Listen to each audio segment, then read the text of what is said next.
Hello, it's good to be with you today. I have prepared another presentation and hopefully I've got some surprises for you here.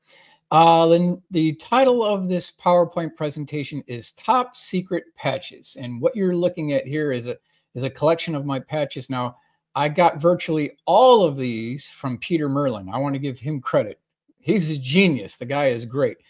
Wonderful book he wrote on Area 51. So want to give credit to Peter Merlin. Let's go ahead and get into the material, and we're going to dig down into some of these patches, and we're going to look at the symbolism. We're going to look at all the encryption, the double meanings on a lot of this, some of the Latin inscriptions. What do these mean? What are the projects they're talking about? Let's dive into some of these patches here. And I want to highlight this book by Trevor Paglen. This is right around 2008 timeframe.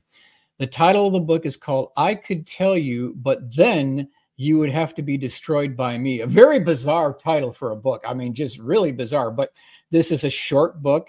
This is something you can read in an afternoon. It's not difficult. So if you have a rainy Sunday afternoon, you don't have much going on, I highly suggest getting this book. And you can page through here. He's got a beautiful color photograph of the patch. And then below that, he breaks it down. He tells you what the patch means. Really great book, great idea. So Saginaw News, March 2nd, 2008.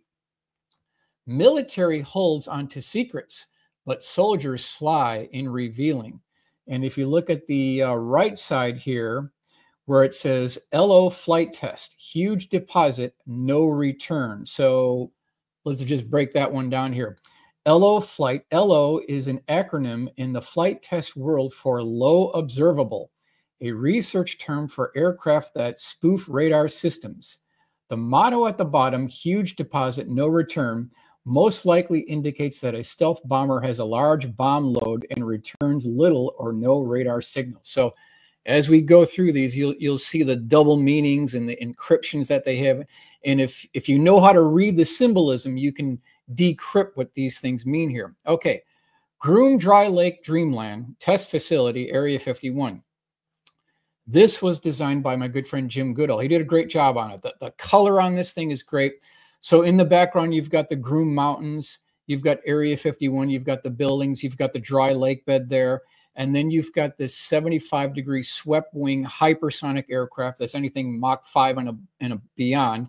And it's a generic shape, but it fits the form and function of these high-speed aircraft that have been tested at Area 51 that have a high landing speed and a high takeoff speed. So this is by Jim Goodall. Now, we want to move on to this, designed by Peter Merlin. This is a genius patch, and there's a lot to decode here. So I want to take this one step at a time, and we'll break this down. And let me hit you with the original artwork. So here's the patch, but let me hit you with the original artwork here. And now things kind of come into view. You can kind of see this here. So let's break this down. So number one, if you look on the outside, you've got a black ring. That represents the black world, testing at night, classified black world. The inner gray ring represents programs that were once black that have now since moved into the white world, quote unquote, the white world. So 50 years of flight test, 1955 to 2005, Groom Lake, Nevada. All right, now we'll start at the very top. The silver aircraft that you see on there is the prototype to the U-2 spy plane. First flight, 1955 at Groom Lake. So that's what that represents. Now, if you look to the left, what you're going to see are 5 stars and a purple star above it to the right. 5 and 1, 5, 1, 5, 1, Area 51. That's what that stands for. Now, off to the left, you're going to see this red 3. What does that mean? What does that mean? That stands for Air Force Flight Test Center Detachment 3, which is Area 51, okay? If we move to the right, we've got a cloud and yellow lightning bolts coming down. Well, if you look closely, these are not lightning bolts. It's the letters EW, electronic warfare, okay? Moving to the right, you've got this green ghost. That stands for the Ghost Squadron, which is the helicopter pilots that do search and rescue. Over to the far right, you've got a red star, that is the red hats. These are the pilots that flew formerly Soviet Union aircraft like MiG-23, MiG-21, MiG-17. It's the Red Hat Squadron. Okay, now in blue, you've got the Groom Lake Mountains. And then over to the left here in yellow, you've got the Greek symbol sigma, which is the most opportune radar cross signature that you want to reduce down to 0. 51 is obviously Area 51. Off to the left, you've got the parabolic dishes. These are what you see at the radar ranges. So that's what that is. Below the 51, you've got Roadrunners. So that is essentially the code name for the A-12 Oxcart program, the Roadrunners. Off to the left, you've got the Baja Squadrons. That's the squadrons that flew the F-117 stealth fighter. Off to the right, you've got a Whale, which was the internal code name for the Northrop Tacit Blue technology demonstrator. Above the Whale, you've got the Boeing Phantom Works Bird of Prey. So in a nutshell, that's breaking down Peter Merlin's wonderful patch. Wonderful patch. Let's continue on here. We'll go on to the next slide here. Okay, so here's Tacit Blue, and this is declassified during the Clinton administration, 1996. This was the first aircraft to use a quad redundant fly-by-wire flight control system with a side-scanning radar. It was the first stealth aircraft to use this smooth continuous contouring, and that technology was integrated into the B-2 stealth bomber. Military takes wraps off stealth aircraft, Cincinnati Post, May 21st, 1996. So now this aircraft is for all the world to see at the Air Force Museum in Dayton, Ohio. You can go see this aircraft. Now, a couple quick things. It had some interesting nicknames. It was known as the Whale, the Flying Bathtub, the Flying Shovel, the Flying Loaf of Bread, the Alien School Bus. So this had some very unusual internal nicknames here. Next one, Special Projects Flight Test Squadron. And again, let's look at, in the background, you've got the blackness of the black world and things being tested at night. Merlin is the mascot that the Special Projects Flight Test Squadron has adopted. You've got the Greek symbol sigma again. We talked about that. Now, off to the left, you've got 5 stars and 1, 5-1 Area 51. The red profile, this is top view looking down, is a generic profile for a stealth aircraft, low observable aircraft. Now, off to the right, you'll see this sphere coming down with kind of a swoop going in there. Those are the metallic spheres that they use to calibrate the parabolic dishes when they're going to do an RCS test. Now, you'll see a sword with a handle. That's something we're going to talk about in a little bit here.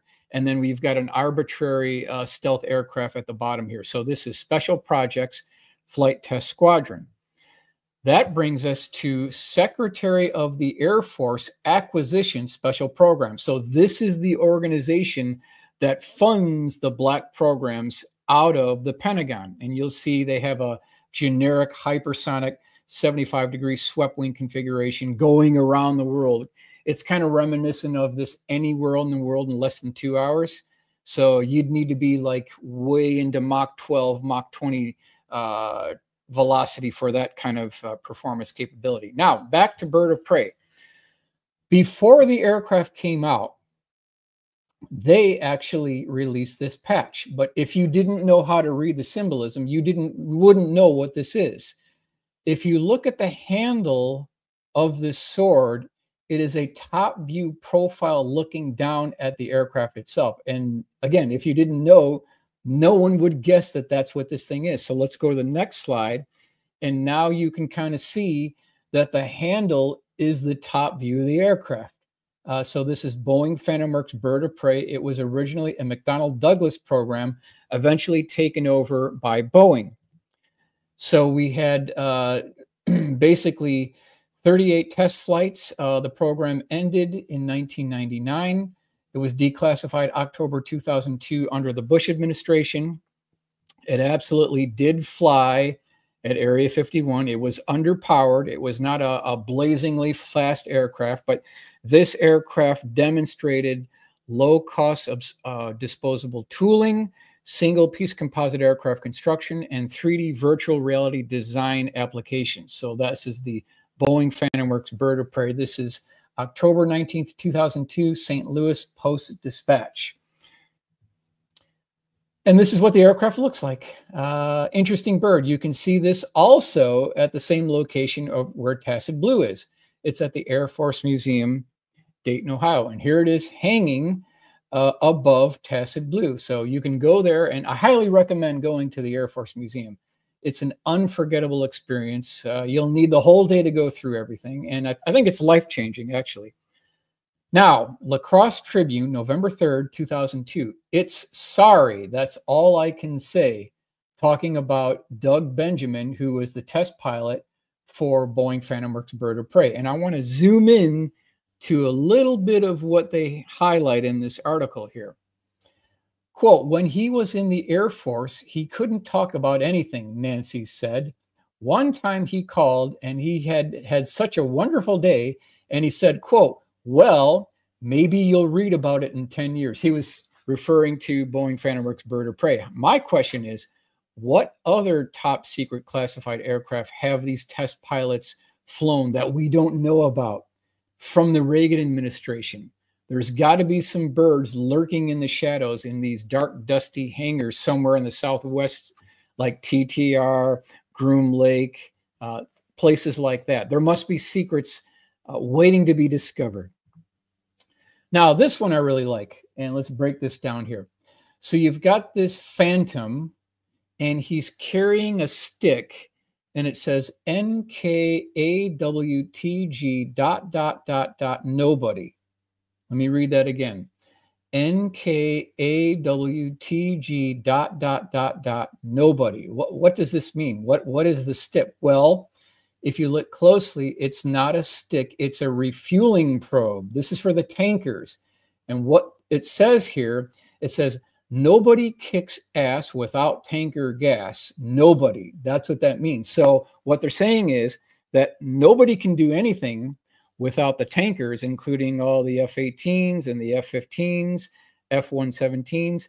Nobody can do anything, and that includes the classified aircraft too. That's what this patch is referring to. So nobody can do anything without the tankers.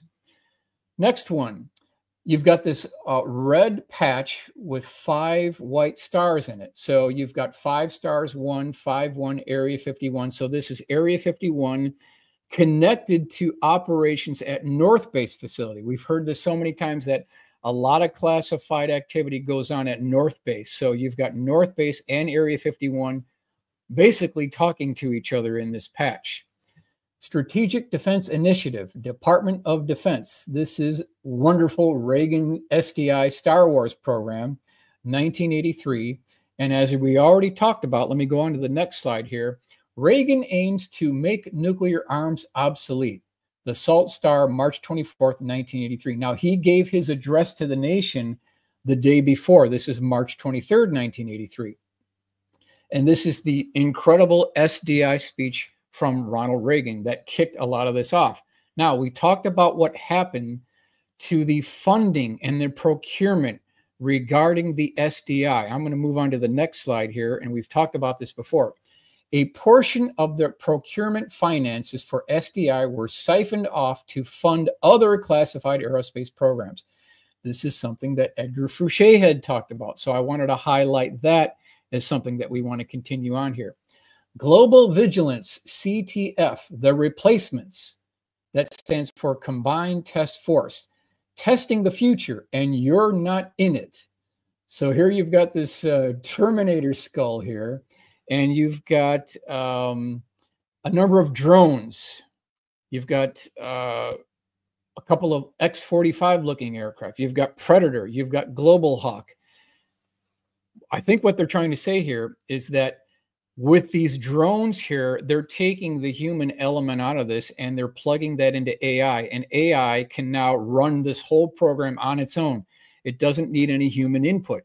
And we're hearing so much about drones now. Is this what they're doing here? Are they just taking the human factor out of this totally? And are they using these robotic drones operated by AI, and you've got an airborne asset that is the liaison, and it's full connectivity and full integrated into this airborne asset, taking the human mind and factor out of it completely. These things can run autonomously. Then we've got the ever-present and ever-popular team stealth, when it absolutely positively has to be taken out overnight. So you've got the F-117. This is referring to the pilots, the ground crew, the operational crew, people who worked on the program. That's what we're talking about here with team stealth. Desert Storm, Operation Desert Storm. Hey, Saddam, guess who's coming to dinner? Iraq, January 17th, 1991. So this is the kickoff of Operation Desert Storm. Next one, the IC. What is the IC? What is the IC? Intelligence Community, United States Intelligence. In God we trust, all others we monitor. So they've got all these IC operations here in organizations. You've got NSA, National Security Agency, CIA, NRO, National Reconnaissance Office. You've got FBI, you've got ONI. So these are all the organizations that make up the IC here. Pioneers of Stealth Memorial at the Air Force Museum. So if you go there, you can see these. At one time, these were absolutely deep, dark, black programs, but now long since been declassified, put into the white world. Have Blue, which was the predecessor to the F-117, F-117 stealth fighter. Tacit Blue, we talked about that. That's the quad redundant fly-by-wire flight control system with a side scanning radar. A lot of that technology was exploited and put and integrated into the B-2 stealth bomber that you see off to the right here. So please like, share, and subscribe. We'll do a quick check-in here. Let's see.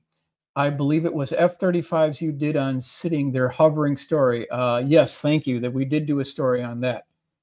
Who else here? Taylor. Oh, good to see you. Good to see you're in the house here. Schratt is the best when it comes to aviation history, period. Oh, thank you. We do what we can here.